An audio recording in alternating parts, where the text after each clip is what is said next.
Welcome back to Nick Lenz's Comic Corner Classic as Known Classic. This is episode number 1432 and Doubleshot number 1326. I have two trades that are Spider-Man trades. Well, Spider-Man related trades, mind you.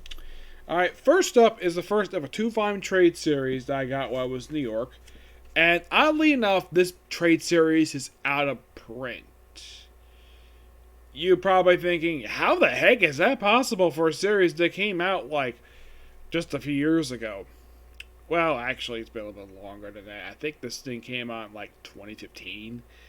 Yeah, for something that came out 6 years ago, apparently it fell out of print for some reason. Not really sure why.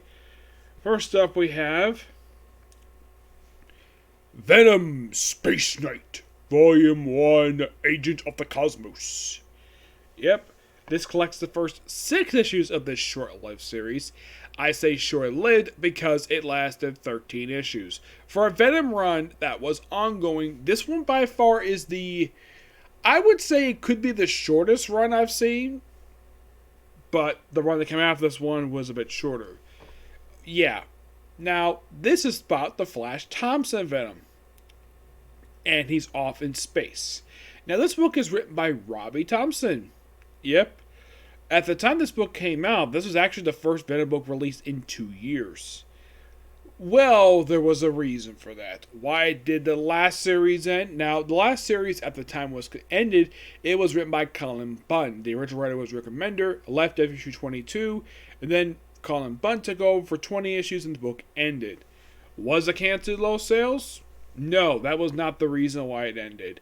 From what I've heard, the reason why it ended, and it was actually ended due to pure pettiness on the part of some people at Marvel, where the Venom series and Scarlet Spider, this of course was the Kane series done by Chris Yost. Okay, this one, the one with Scarlet Spider, they were ended because these two titles dare to outsell Superior Spider-Man. That was the reason for that. I'm like, really? That's the reason why you ended two really good titles?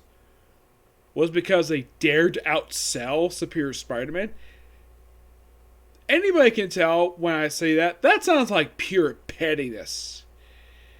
And it is. Probably because the editor of Superior Spider-Man was not very happy with the fact that the book he was editor for was basically being outsold by two rival books. Well, the reason we were buying Venom and Scarlet Spider over Superior Spider-Man because people didn't like the direction the book was going. The book itself was getting a lot better in the bun once they moved Flash Thompson out of New York City and moved to Philadelphia. He spent the last year of the book basically there. Now, how did this series come about? Well, in story, this result is because of a backdoor pilot that was done in the pages of Guardians of the Galaxy by Michael Bendis. A storyline known as the Planet of the Symbiote. This came right after the original Sin tie-in, and so Venom is basically on his own. He's still technically a member of the Guardians of the Galaxy at this point, despite the fact that the Guardians are nowhere in the book. They're not even mentioned, and the whole thing, he asked basically a couple times what the Age of Cosmos is. Basically, the way you describe it, it's kind of like a cosmic superhero. That's simply the way it is. At no point is Venom referred to as a Space Knight. Nope, he isn't. Now, I should point out, though, the artwork here. It's done by one artist, Ariel Alati, who actually does a pretty good job. I like this artist. It's actually really good. It fits the style, basically, of this book. Now, Venom himself, basically, if you're curious, though, like, why does Venom look a little different? This, of course, is the Flash Thompson Venom. Why does it look a little different than when he last appeared? Well, that was thanks to the Planet of the Symbiote storyline, and he also gains a new ability. I'll get to that. So he got cleansed. Oh, yeah, and his new ability, the Venom symbiote can spit off from Flash Thompson, sometimes temporarily, for at least for an hour, maybe a day and a half, and just stand on his own. Doesn't need a host. I'm like, that's interesting. Also, the face changed, too, because, yeah, basically, if you ever saw Flash Thompson Venom, he looked a little different. He looked like very bulky, and looked like he basically had like shoulder pads.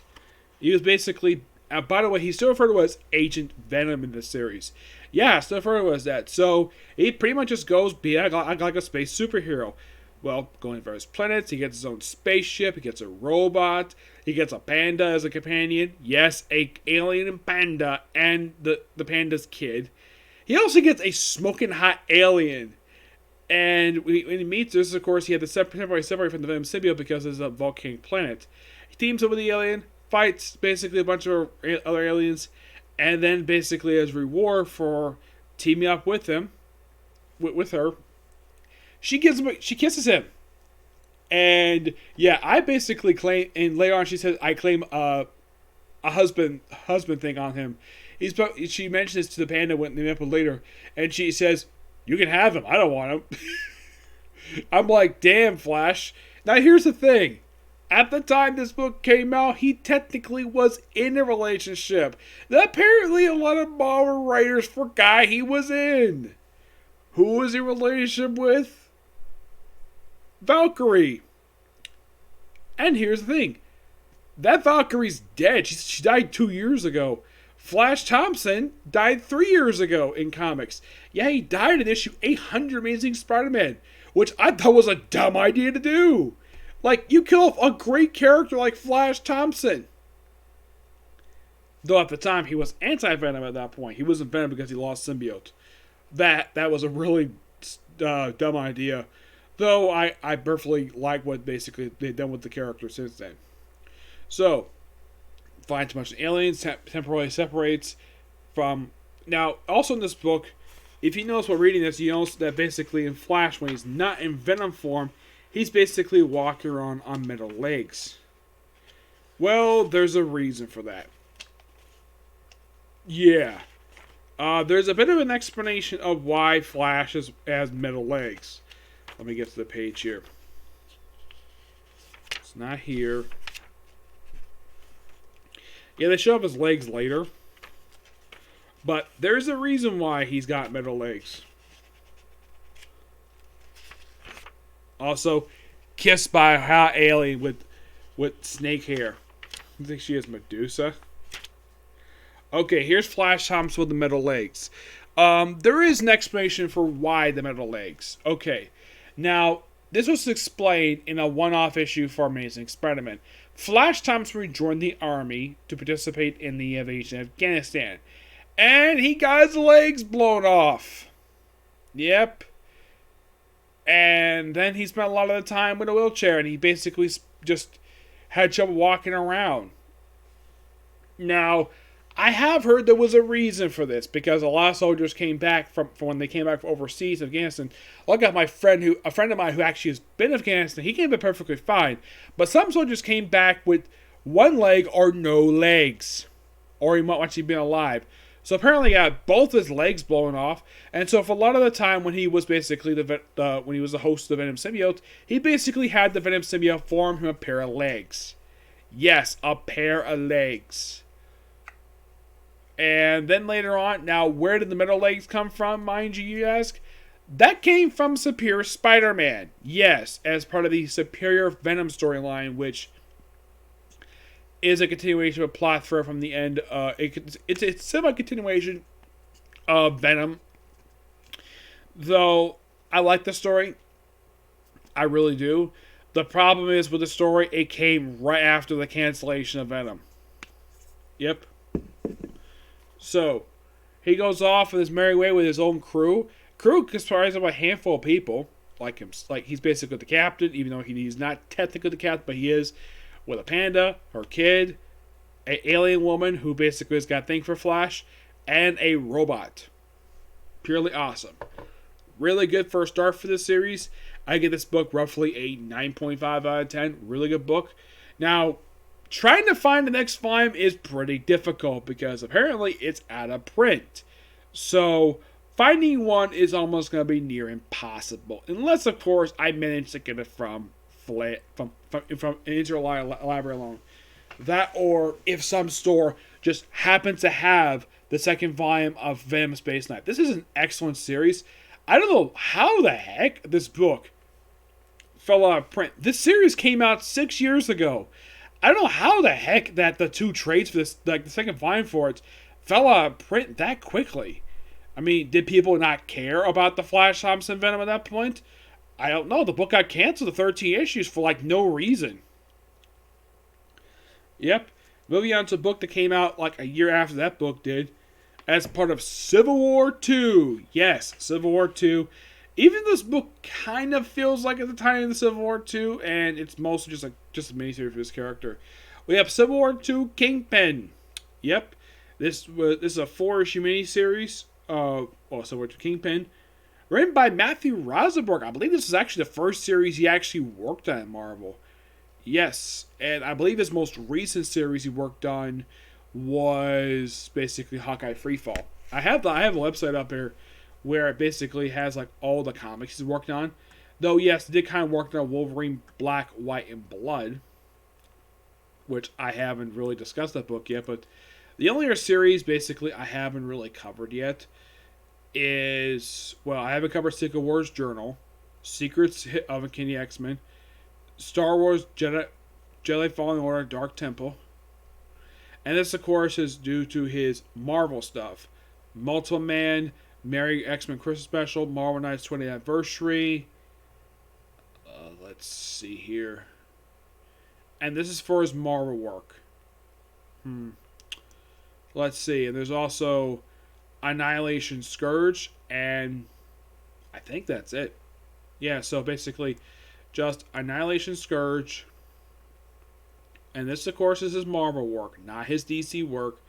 His Marvel work. King in Black Thunderbolts. Marvel Knights 20th. The Merry X-Men Holiday Special. Multiple Man. Secret Wars Journal, Secrets of the X-Men. Jedi, Star Wars Fallen Order Dark Temple. And Wolverine Black, White, and Blood. And in case you might be asking, Nick, have you reviewed any of his independent stuff working like Black Mass Studios or any other comic? No. The only thing else I reviewed outside of DC is outside of Marvel. It's just basically like a couple one-shots did for DC. Now, I should point out something interesting about this cover. Now, of all the characters who appear on this cover, only 2 of whom actually appear in the book. And you're probably thinking, who that? Now, people recognize people. Now, a lot of these characters are very recognizable. We have the female Beetle right here. We have, well, let's see. We have Titania. She's right there. I mean, anybody can tell that's freaking Carnage. We have the Black Cat Kingpin, the Absorb Man, Crossbones, Hobgoblin, MODOK. Yes, freaking MODOK. Let's see. There is, I think it's supposed to be Count Nefaria. Now, you're probably noticing the big guy in white. Who the heck is he? That is a character named Regent. He is a Dan Slott character who Dan Slott decided to sit on for about a year before doing anything with this character. He is originally from the Amazing Spider-Man Renew Your Vows miniseries from Secret Wars. A really good miniseries by him. And out of all the characters in this cover, oh yeah, you have the wizard right there in the purple. Only 2 people actually in the book. Black Cat appears here. Yep, Black Cat appears here. Mostly put, it's just basically like what the Kingpin was up to during Civil War 2. If anybody was interested. This actually was, I believe this was actually just before he was elected mayor of New York. Yeah, just before. And this is actually the first of 2 series that he get that feature the Kingpin. The other, of course, being the Kingpin brief ongoing series published the following year. You can kind of say this is the first step for that. Mostly put, just basically just Kingpin with this guy named Janus who appears just in this miniseries. He gets killed off by the Kingpin at the end of the miniseries because he thinks he betrayed him. Yeah. So basically, the Kingpin even himself gets into a fight with all people Bushwhacker, a Punisher and Daredevil villain who actually wounds him. Yeah, if you don't know who the heck Bushwhacker is, well, he's a guy with a cybernetic. He's a cyborg with a gun, arm for a gun. and he's a frequent component of the Punisher. He even appeared in the Punisher 2005 video game. Oh, and by the way, have I actually played the game? Yes, the guy is freaking difficult because the guy has also got a lot of body armor. It takes like 20 shots just to get rid of the guy. Like, damn, he is by far so freaking difficult.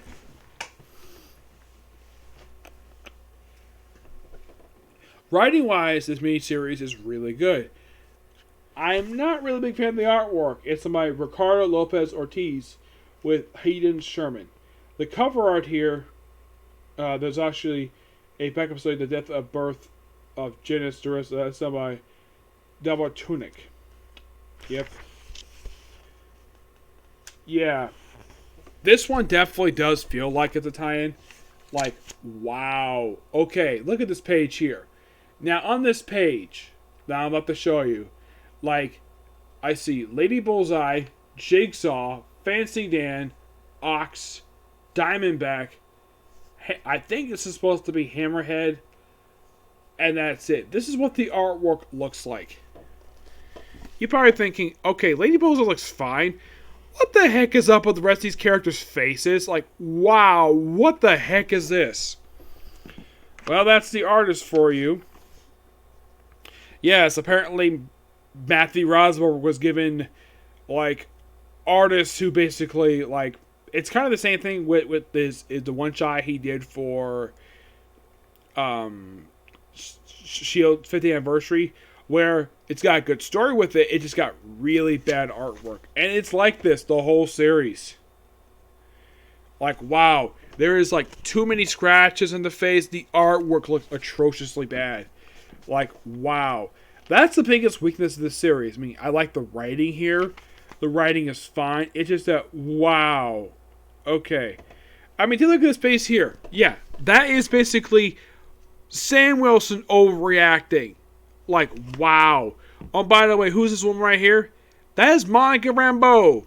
Yep. And that's Night Thrash. You're right thinking, wait, didn't Night Thrash get killed off at the start of Civil War 1? Yes. This is a Time Dispatch Night Thrash who appeared in the short-lived Contest of Champions series by Al Ewing. No, the series had nothing much to do with the original one. It's mostly put a bunch of random characters summoned to the remains of Battle World, where you have Mesmero and the Collector have their teams battle each other for 10 issues before they all finally go home. Yep. And when you read the series, like, wow, you see like future characters he will write series for. Like, here's Hawkeye, a guy who, like 4 years after this miniseries concludes, he will actually write his series. He's not the only one. Oh no, he is not the only one. Yep. There is another character who pops up here who he does write his series for, which came out the following year. Which character is it?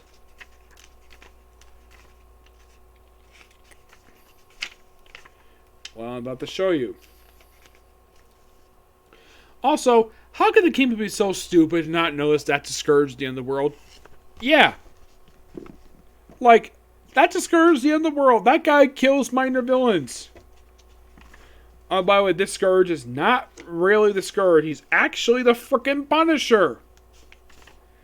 Yes, I'm not kidding about that. It's the Punisher. Another character Matthew Rosberg would write the following year. I think the first issue came out for that. I think the first ongoing series that came for Kingpin came out not long after this.